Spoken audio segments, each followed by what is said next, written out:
आज हम केंद्रीयकरण एवं विकेंद्रीयकरण के बारे में पढ़ेंगे। देखिए, केंद्रीयकरण क्या होता है और विकेंद्रीयकरण क्या होता है। यदि निर्णय लेने का अधिकार केवल उच्च स्तरीय प्रबंधन को ही होता है तो यह केंद्रीय संगठन कहलाता है, केंद्रीयकृत संगठन कहलाता है। यदि यही अधिकार अंतरित कर दिए जाते हैं यानी अधीनस्थों को सौंप दिए जाते हैं तो ये विकेंद्रीकृत कहलाता है। यानी जब सारी शक्तियां एक ही अधिकारी के पास केंद्रित हो जाएं तो वो केंद्रीयकरण, और जब उन शक्तियों का विभाजन अधीनस्थ कर्मचारियों को हो जाए तो वो विकेंद्रीयकरण कहलाता है। पूर्ण केंद्रीयकरण तभी कहलाता है जब प्रबंधक में निर्णय लेने का अधिकार केंद्रीय रूप से उत्तराधिकार सोपानिक में केवल शीर्ष स्तर के प्रबंधकों को ही होता है। इस प्रकार की संरचना प्रबंध सोपानिक की आवश्यकता को अनावश्यक कर देती है। यानी जब सारे अधिकार ऊपर के अधिकारियों के पास ही केंद्रित हो जाते हैं तो नीचे के अधिकारी और सोपानिक श्रृंखला का कोई महत्व नहीं रहता। तो विकेंद्रीयकरण किसे कहते हैं? विकेंद्रीयकरण जो है जब अधिकारों को जब हम दूसरे या अधीनस्थ कर्मचारियों को सौंप देते हैं तो विकेंद्रीयकरण कहलाता है। तो विकेंद्रीयकरण से तात्पर्य केवल केंद्रीय बिंदुओं पर ही प्रयोग किए जाने वाले अधिकारों को छोड़कर शेष अधिकारों को व्यवस्थित रूप से निम्न स्तरों तक सौंपने से है। लुईस एलन ने परिभाषा दी थी कि केवल केंद्रीय बिंदुओं पर जो अधिकार प्रयोग होते हैं उनको छोड़कर बाकी अधिकारों को हम अधीनस्थ कर्मचारियों को सौंप दें तो वो विकेंद्रीयकरण कहलाता है।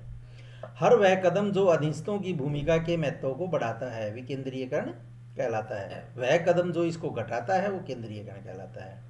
यानी अधीनस्थ कर्मचारियों की सबॉर्डिनेट की भूमिका को जो भी भूमिका के महत्व को जो भी कदम बढ़ाएगा वो विकेंद्रीयकरण कहलाएगा, और उनके महत्व को जो भी कदम घटाएगा वो केंद्रीयकरण कहलाएगा। हेनरी फेल ने काफ़ी सिंपल परिभाषा दी है केंद्रीयकरण और विकेंद्रीयकरण की।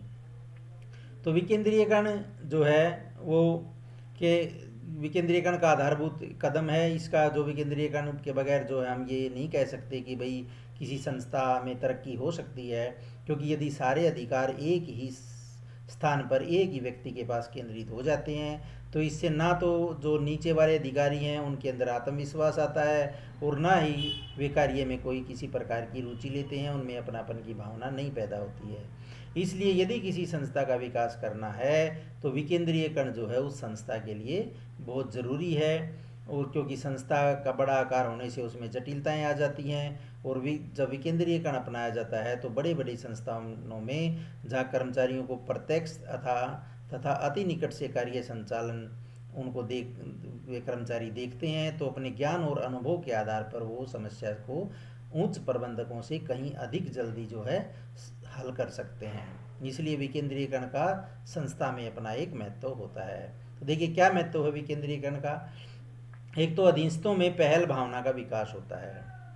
जब विकेंद्रीयकरण के अंतर्गत अधीनस्थ कर्मचारी को अधिकार सौंपे जाएंगे, उसको पावर डेलीगेट की जाएगी, तो उसमें आत्मविश्वास और भरोसे की भावना जागृत होती है। इसलिए जब निम्न स्तरीय प्रबंधकों को स्वयं के निर्णयों से कार्य करने की स्वतंत्रता दी जाती है तो वे अपने निर्णयों के अनुसार कार्य करते हैं, और वे इस बात का भी ध्यान रखते हैं कि यह एक चैलेंज है जो उन्हें स्वीकार करना है।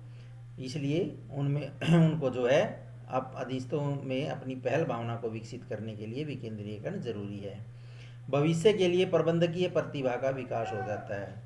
जैसे नए प्रबंधक अगर रिटायर हो जाए या कहीं छुट्टी पर चला जाए तो उसके कार्य को संभालने के लिए जो प्रबंधकीय प्रतिभा है वो निचले स्तर पर विकसित हो जाती है यदि हम विकेंद्रीयकरण को बढ़ावा देते हैं तो ऐसे जो है विकेंद्रीयकरण हमारे लिए या संस्था के लिए काफ़ी उपयोगी होता है।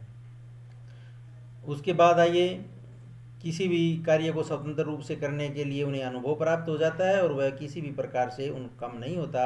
इसलिए विकेंद्रीयकरण से योग्य और दक्षता प्राप्त लोगों को अपनी प्रतिभा को सिद्ध करने का सुअवसर प्रदान किया जाता है, जिससे कि भविष्य में पदोन्नति देकर जटिल कार्यों को पूरा करने के लिए उन्हें नियुक्त किया जा सके। उसके बाद शीघ्र निर्णय नंबर 3। प्रबंध जो है वो सोपानिकी की संप्रेषण श्रृंखला के रूप में देखा जा सकता है। केंद्रीयकृत संगठन में सूचनाओं का प्रवाह धीमा होता है क्योंकि सारी अधिकार जो है एक ही व्यक्ति के पास केंद्रित हो जाते हैं, इसलिए शीघ्र निर्णय लेने में देरी आती है। इसलिए हम अगर विकेंद्रीयकरण की स्थिति अपनाते हैं, अधिकारों का भारार्पण करते हैं परमानेंटली हम दूसरे व्यक्तियों को अधिकार देते हैं नीचे के स्तर के, तो वे निर्णय आसानी से ले सकते हैं। और बदली हुई परिस्थितियों में शीघ्र निर्णय लेना बहुत ज़रूरी होता है, नहीं तो व्यावसायिक सुअवसर जो है हमारे हाथ से निकल जाते हैं। शीघ्र प्रबंध को राहत, इसमें अधीनस्थ कर्मचारियों के क्रियाकलापों के प्रत्यक्ष रूप से पर्यवेक्षण आदि से उच्च अधिकारियों को राहत मिल जाती है, क्योंकि वे अपने कार्यों को निर्धारित सीमाओं के अंदर जो उच्च अधिकारियों द्वारा निर्धारित की जाती है करते हैं, और प्रत्येक निरीक्षण के स्थान पर नियंत्रण की अन्य विधियां जैसे विनियोग प्राय का निर्धारण आदि अपनाई जाती हैं। विकेंद्रीकरण में शीर्ष प्रबंध के लिए अन्य महत्वपूर्ण काम करने के लिए बहुत ज़्यादा समय मिल जाता है, क्योंकि वे जो है अपने बहुत सारे कार्यभार को नीचे स्तर के अधिकारियों को सौंप देते हैं। विकास को सरल बनाता है, विकेंद्रीकरण जो है निम्न स्तरीय प्रबंधकों तथा प्रभागीय तथा विभागीय मुख्य अधिकारियों को एक बहुत ज़्यादा स्वायत्ता प्रदान कर देता है, जिससे कि वो अपने अपने लेवल पर संस्था के विकास की बातें सोच सकते हैं, उन शुभ अवसरों का फ़ायदा उठा सकते हैं। विभागीय प्रतियोगिता को प्रोत्साहित करता है, परिणाम स्वरूप प्रत्येक विभाग द्वारा सर्वोत्तम कार्य करने की प्रवृत्ति को प्रोत्साहन मिलने से उत्पादन में वृद्धि होती है और संस्था का विकास होता है। श्रेष्ठ निर्णय, विकेंद्रीकरण से प्रत्येक स्तर पर कार्य निष्पादन के मूल्यांकन का अवसर मिलता है, जिससे प्रत्येक विभाग व्यक्तिगत रूप से उनके परिणामों के लिए जवाबदेह बनाया जा सकता है। संगठन के उद्देश्यों की उपलब्धि किस सीमा तक हुई या समस्त उद्देश्यों को प्राप्त करने में प्रत्येक विभाग कितना सफल रहा, इसका भी निर्धारण किया जा सकता है। सभी सत्रों से फीडबैक लिया जा सकता है। विकेंद्रीकरण में निष्पादन की जवाबदेही बहुत बड़ी चुनौती होती है, तो इससे जो है नियंत्रण जो है वो आसान होता है, क्योंकि जिस भी अधिकारी को जी आपने अपने अधिकारों का विकेंद्रीकरण किया है उसकी जवाबदेही आप आसानी से ले सकते हो, क्योंकि विकेंद्रीकरण निष्पादन मापन विधि में नव परिवर्तन करने के लिए प्रबंधकों को बाध्य करता है। ये भी ध्यान रखना चाहिए कि विकेंद्रीकरण के लाभों के बावजूद भी इसमें बहुत बड़ी सावधानी अपनानी चाहिए, क्योंकि यदि विभिन्न विभाग अपनी स्वेच्छा से निर्णय लेना आरंभ कर देंगे तो ये संगठन के हित में भी नहीं होगा। इसलिए नियंत्रण रखना भी जो है बहुत ज़्यादा जरूरी होता है। अब आइए, जैसे पहले हमने पढ़ा था कि भारार्पण क्या होता है, फिर आ गया विकेंद्रीयकरण क्या होता है। तो दोनों में अधिकारों का अर्पण किया जाता है, अधीनस्थ कर्मचारी को अधिकार जो है सौंपे जाते हैं, लेकिन फिर भी अधिकार अंतरण और विकेंद्रीयकरण में थोड़ा अंतर है। अधिकार अंतरण आवश्यक कार्य है, क्योंकि कोई भी व्यक्ति सभी कार्य अकेला नहीं कर सकता। विकेंद्रीयकरण एक ऐच्छिक कार्य है, यह शीर्ष प्रबंधक के विवेक पर आधारित है। उच्च अधिकारियों का अधिक नियंत्रण होता है इसमें, और इसमें उच्च अधिकारियों का नियंत्रण कम होता है। कार्य करने की स्वतंत्रता ज़्यादा होती है, इसमें कार्य करने की स्वतंत्रता कम होती है। यह एक प्रक्रिया है, अधिकार अंतरण एक प्रक्रिया है जिसका कार्य विभाजन में अनुसरण किया जाता है। यह शीर्ष प्रबंधकों द्वारा निर्धारित नीतियों का परिणाम होती है। इसका अधिकार अंतरण का क्षेत्र सीमित होता है, क्योंकि इसकी सीमा उच्च अधिकारियों तथा उनके अधीनस्थ तक ही सीमित होती है, जबकि विकेंद्रीयकरण का क्षेत्र विस्तृत होता है, क्योंकि इसमें अधिकारों का अंतरण निम्न स्तर तक बढ़ाया जा सकता है।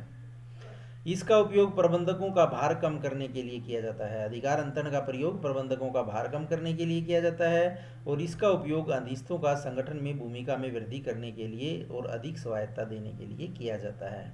तो इन दोनों शब्दों में कन्फ्यूजन पैदा करने की जरूरत नहीं है कि अधिकार अंतरण में भी अधिकार अधीनस्थों को सौंपे जाते हैं और विकेंद्रीयकरण में भी, तो इनमें फ़र्क क्या रह गया? यही फर्क है कि अधिकार अंतरण जो है एक आवश्यक है, वो जरूरी करना होता है, लेकिन विकेंद्रीकरण आवश्यक नहीं होता, ये ऐच्छिक होता है। उच्च अधिकारियों का इस पर अधिकार नियंत्रण होता है, यानी जिस अधिकारी को आप अधिकारों का अंतरण करते हो उच्च अधिकारी उस पर नियंत्रण रखता है। इसमें नियंत्रण की मात्रा कम होती है। यह कार्य विभाजन के अनुसरण करता है, और यह प्रबंधकों द्वारा निर्धारित नीतियों का परिणाम होता है। इसका क्षेत्र सीमित होता है, इसका क्षेत्र व्यापक होता है। इसका उपयोग प्रबंधक का भार कम करने के लिए किया जाता है, और इसका उपयोग अधीनस्थों का संगठन में भूमिका में वृद्धि करने के लिए तथा उन्हें अधिक स्वायत्ता देने के लिए किया जाता है। तो उम्मीद आपको हमारा वीडियो काफ़ी पसंद आया होगा, इसलिए हमारे चैनल को शेयर, सब्सक्राइब और लाइक कीजिए, ताकि आगे आने वाली नई वीडियोज़ की नोटिफिकेशन समय समय पर आपको मिलती रहे। धन्यवाद।